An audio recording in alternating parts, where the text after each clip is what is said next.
Okay, hi, Version Bola, Carib-Sport here. Well, I think you can tell by the look on my face, Trinidad versus Jamaica, we didn't do too well today. It wasn't a terrible performance, but in the end, we lost 2-0. Let me get to it, all right? First 12, 15 minutes, we were being outplayed by the Jamaicans. Maybe we got a shot at goal, but we were just absorbing a lot of pressure. From the 20th minute onwards, we started to get into the match, make some plays in the final third, get some shots at goal. And my feet was sticking out in the game, but the 30th minute we did score a goal. Garcia, when the ball was being passed, was offside. He ran into an onside position, collected it and scored, but it was called offside. Maybe I don't understand what the offside rule is. He got a nice through pass, was brought down in the box. Looked like a penalty to me. No penalty. Even Dwight Yorke said he thought it was a penalty, but maybe Dwight is a little biased regarding the offside goal, the first one, and the penalty, because he thought both were legit. Um, so Garcia's other two goals. Well, the second one he was a bit offside. The third one he was frank amount offside, like by about 6 feet. He didn't try to get onside, and it was rare man has three offside goals in one match, but he managed that today. Denzel Smith, I thought, had a good game. He made some good saves. He's had a good two games in this tournament. I hope he can get a better contract. The goals are scored against him. I think what happened was the player was coming around the defender's left. Denzel was moving to his left, and when he shot to the right, you had half a second to shift weight, got the better of him. The second goal, well, it's the first time I've seen this in action. It's called, I don't know, voluntary touch or something, where you head it back and the player offside collects it, and it's okay because you deliberately headed it back. Well, I could just go and stand up offside and hope you use your head. Anyway, it worked. It was within the rules and it was legit. It's hard when you get a man run onside, collect a ball and score is offside, but then you stand up offside and voluntary touch. But if those are the rules. Those are the rules, right? First time I was seeing voluntary touch, I have to admit. Okay.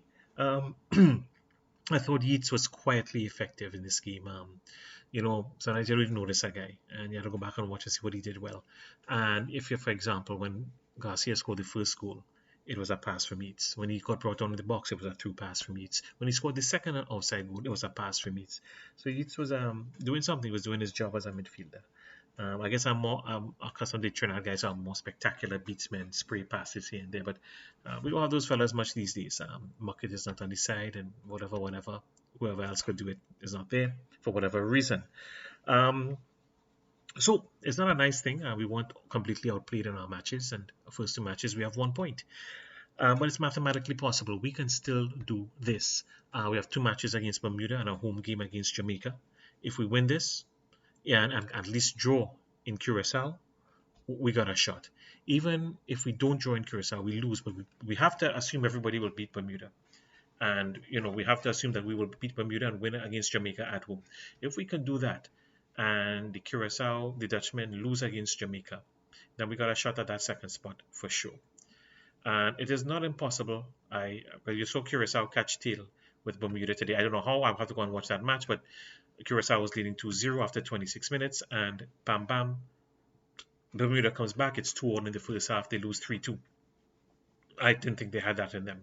So if they could do it, I mean, it's not impossible to go to Curacao and get 3 points, or at least one. If you're going to go to a World Cup, you have to score goals. You have to win games at home and abroad. Curacao is winning their games. They're scoring their goals. Jamaica is doing it. If you look at Group A and Group C, the underdogs are doing it. Pardon me, like I forget. Oh, Suriname. Suriname in Group A, they're handling their business. They're surprising people. Haiti is seriously surprising people. They went to Costa Rica today. They were 2-0 down. They came back.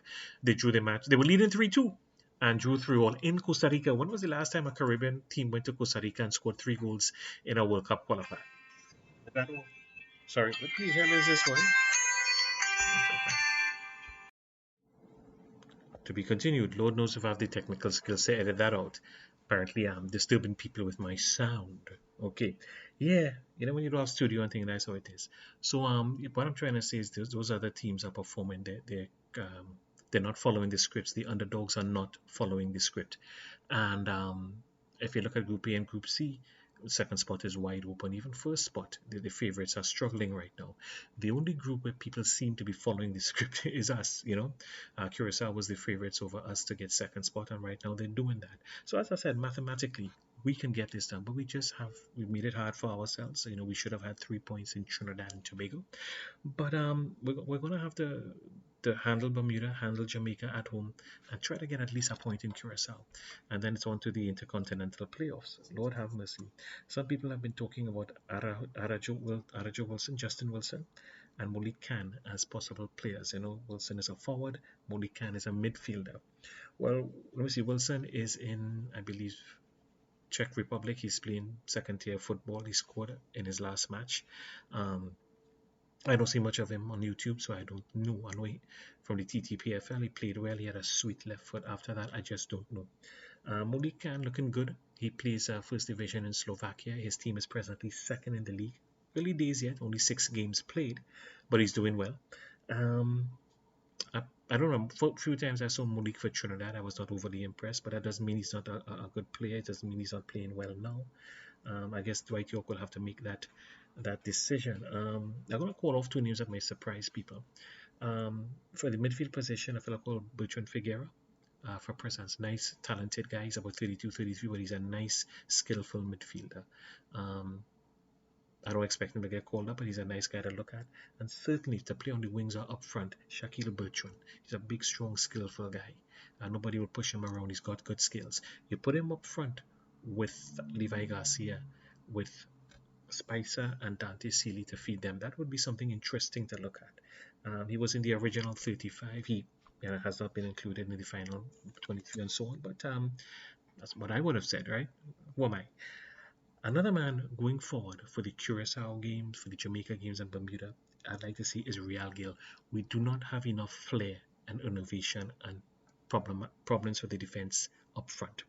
And for example, if you put Real on the right with Dante Sealy and Levi Garcia in front of him, it would be very interesting. If you put Real Gil up front with Levi Garcia and Spicer and Sealy on either side to supply them, that would be very interesting. They're going up against the Dutchmen. They're not that big. The Bermudans, they're not that big. It would be, and I'm assuming that Gil has worked on his strength. It would be a very, very interesting match to see him. They're not playing him, but I would love to see Real Gil there. Our next match is October. We are away to Bermuda and then Curacao. And then in November, we're at home to Jamaica and Bermuda. The final match is against Bermuda on November 18th.